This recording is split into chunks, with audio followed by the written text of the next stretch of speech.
Are your thoughts holding you back? Welcome back to The Core. I am the Millennial Coach, your favorite accredited coach. And today we're talking about the 5 limiting beliefs that are killing not just your career, but maybe your personal life as well. Limiting beliefs are not something that we enjoy having because it's usually a response mechanism to failure or trauma that something didn't work out first time. So stick with me, and I would really appreciate if you can subscribe. Personally, I want you to like it, but most importantly, I want you to share it. I am the Millennial Coach. Let's go. Yalla, Yanko. Hey everyone, this is Hill Street Soul, and you're tuned in to The Core with the Millennial Coach, discussing topics on real life. Check it out. Everywhere you go, don't forget the ghetto. Listen to The Core. Don't forget the ghetto. With the Millennial Coach. Don't forget the ghetto. 'Cause it's the best show. So what if it's not you, in terms of you're not actually understanding, your thoughts are becoming automated, hence the reason it's creating limiting beliefs. But the problem that we tend to have in society is that we think it's our manager, or it's I don't have enough qualifications, or I haven't got the right organization. Sometimes, unfortunately, people, you are the problem. And sometimes it's a hard pill to swallow. But the thing is, we don't realize that we are the problem to most of our experiences, but we're also the common denominator, not just the problem. We are at every part and parcel of our lives and every point. So if you think you're not accelerating or being maximized, have you ever thought that it's your mindset that's actually holding you back? And the thing with limiting beliefs, they're very sneaky, they're silent. And the thing is, they're literally on repeat. But the thing is, they're on repeat unconsciously. And if you think about our brains are operated by the unconscious mind 95% of our day.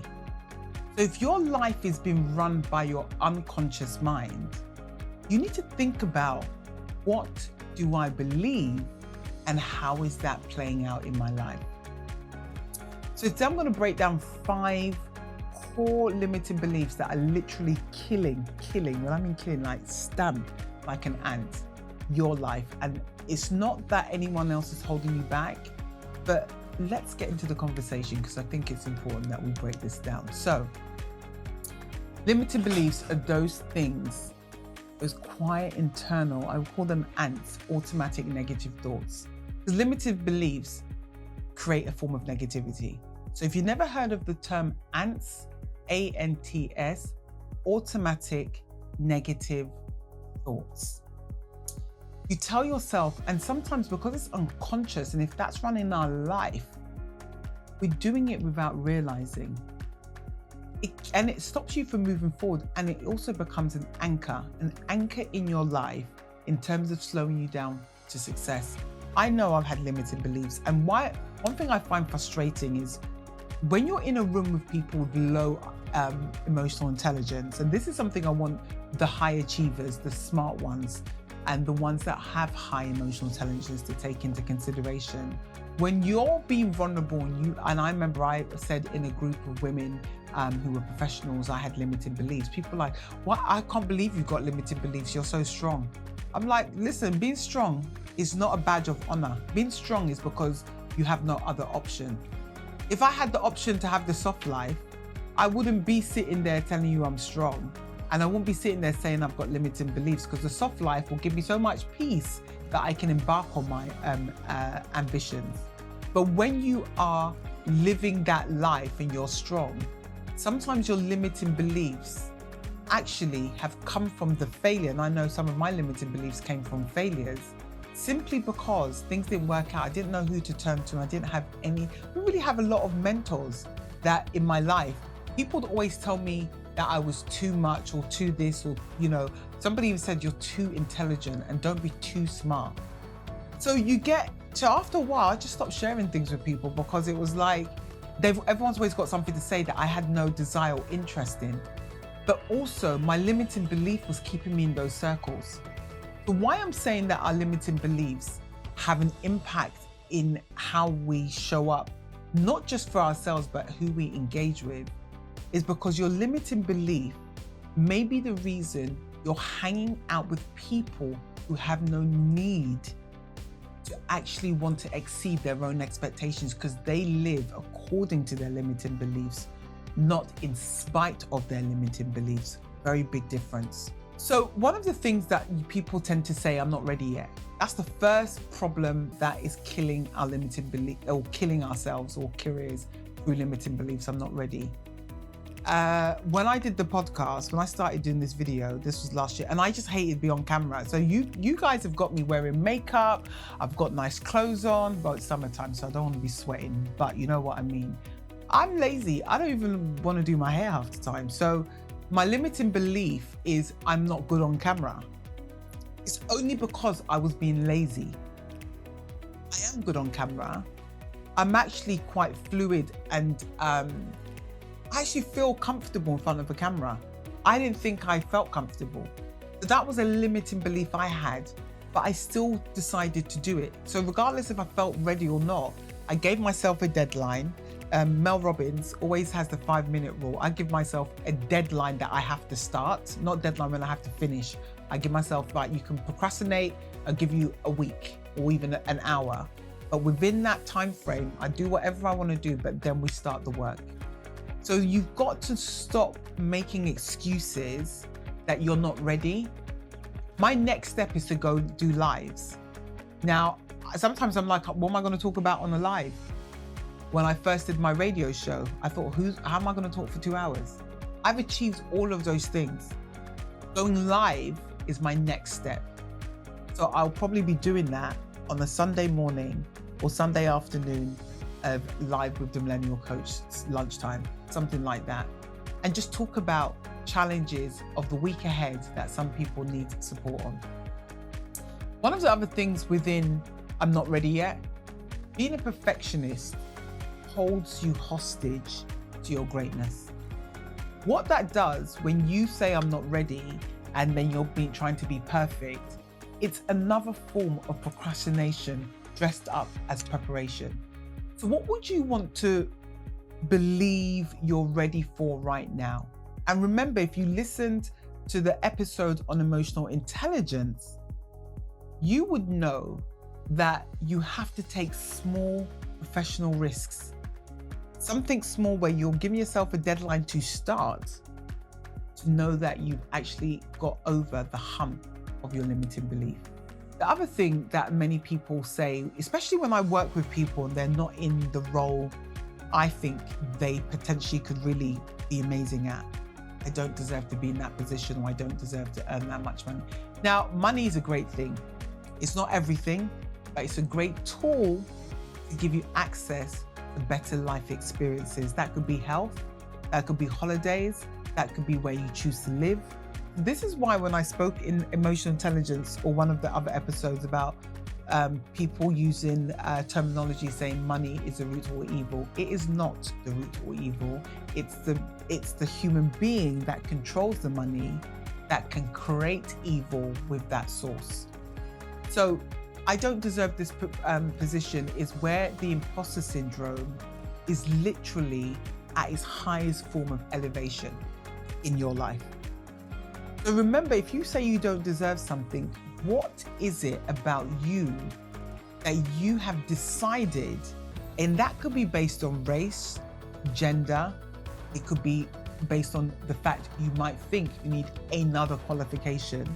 Those of you that are professional students, because I remember a girl that used to live, that we grew out with, and I think we were in our, late 20s or mid 30s, and she said, oh, I'm on my 3rd master's. I'm like, she goes, I don't want to work.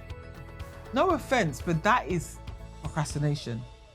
You will never get a role, if you, first of all, the imposter syndrome is because you're out of love with yourself in that environment. When you're in love with yourself, you like who you are, you like how you show up, you trust the words that come out your mouth in terms of your expertise. And the most important thing is you are better than your last project. That's when you know you definitely deserve it.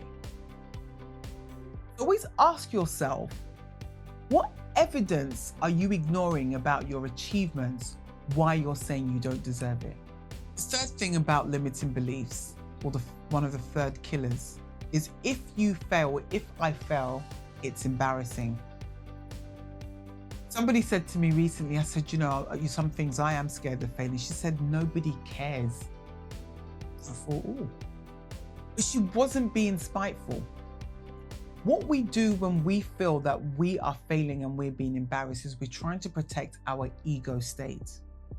Our ego is there to protect us from doing dumb stuff, like dating the person that we know definitely isn't the future, right?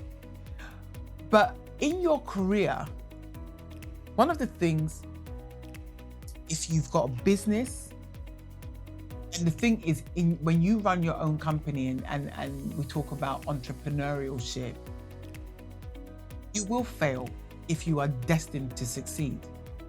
You will fail. You will fail forward. I'm going to caveat that with one thing. Not everybody should be an entrepreneur. It's not for people, like people want to be a podcaster and they last for 3 episodes and now they're tired. And they're embarrassed now because their podcast hasn't worked. You really got to isolate yourself and really understand, is this me really making a decision for me, or is this my ego? 95% of the time it's our ego. Because what happens is that when we fail, it should motivate us intrinsically to want to be better for the next thing that we pursue. And you don't have to keep redoing the same thing over and over again. It depends on what it is. Einstein had to keep going, but try different ways, move into the same direction. So what's worse, the regret of never trying, or trying once, failing, but trying again? So if you fail and you think it's embarrassing, that's absolutely fine, but it should never stop your hustle. The other limiting belief that I know for a fact is not true, and a lot of people think this, other people are just lucky. Luck happens to those who position themselves for opportunity. Stop calling someone's preparation for luck. If you've never heard, preparation meets opportunity. So you've got to remember, when you are working and you are being your best version of yourself, when it doesn't yield the result, and Taraji P. Henson said this, and something similar to India Arie, when India Arie didn't win an Oscar for her first album, and she had the song video, she said, and she had been up for subsequent Grammys, she felt like it stung and she wanted to quit the music industry. Tiana Taylor had the same experience. Jasmine Sullivan, the same experience. They are such talented musicians and artists, and they felt underpaid, underrated, disrespected in the industry. And also, I can relate to that. From a coaching perspective, in the world that we're living in today, when you work in corporations, I walk in sometimes and I've had people, it's funny because I was talking to somebody recently, and she's head at a university, and I said, in one of the areas, and I said, what's it like when you go into a forum with a lot of, because the industry working in is law enforcement, and she said, the male staff that report to her, sometimes people ask her, can she get them a cup of tea? Now, the opportunity the preparation she made to get into that role as the main boss, met the opportunity that was given to her. And so when people think you're just the lucky ones, what you have to go through for luck, you don't understand. That's why being an entrepreneur, being somebody who really understands a hustle, it's not for weak people. And weak people don't say other people are lucky. Weak people know that you have had to try, and also being successful, knowing that you will fail. It's not based on limiting beliefs. It's based on, I would say, professional delusion. When in your life would you say you're waiting for luck instead of actually doing the work and creating leverage? When would you say that part of you? And you know, the people that do this are the lottery players. And that includes my parents, I unfortunately have to say. They really play the lottery, but they don't have the emotion behind it. And one of the things for manifestation is feeling the emotion that you already have it. It's already done. So people think it's luck, but people that really believe they were born for success, it's an inside-out job, not an outside-in job. So it's not people are lucky, people have worked in order to prepare themselves. The fifth element, I have to stay where I am because it's safe. That will destroy your life. Comfort zones are for the weak-hearted. They're beautiful, but they kill your career. So what I will say to you is, if you want to see a boring life where you do not take, I would say, calculated but minimum or minuscule risks, you're not going to see the change in your limiting belief. Staying safe, yes, sometimes you need to go through the stress test of getting something off the ground, then maintenance. That's the staying safe bit. But you need to have maintenance where it's fluid and it's flowing, and then your cash flow is actually consistent. Then we move to the next level. It's not always easy, but you've got to find ways to elevate. I want to give you guys a reflective exercise. Grab a notebook or even write in the comments of the belief you're letting go today. So let me give a belief I'm letting go today. The belief I'm letting go today is life is not a burden. So I want you to write that. So the belief I am letting go of today is life is not a burden. So a limiting belief is just that, a limiting belief. But the thing is, you can replace it. Old belief, money is the root of all evil. New belief, money flows to me on a regular basis in multiple directions. I am the Millennial Coach. But remember, limiting beliefs don't retire unless you fire them. Limiting beliefs don't retire unless you choose to fire them. And today is that day. So I want you to download my free worksheet below on working through your limiting beliefs. And I want you to make sure that you spend time talking to your friends and family and possibly your colleagues about the limiting beliefs they think are holding them back. Not just in the workplace though. Remember, we are multifaceted individuals. We have spectrums or individual spectrums and dichotomies of who we are. Let's tap into each of them and really see where our limiting beliefs are. I am the Millennial Coach. You've been locked into the core. Like, share and subscribe. Love you for watching.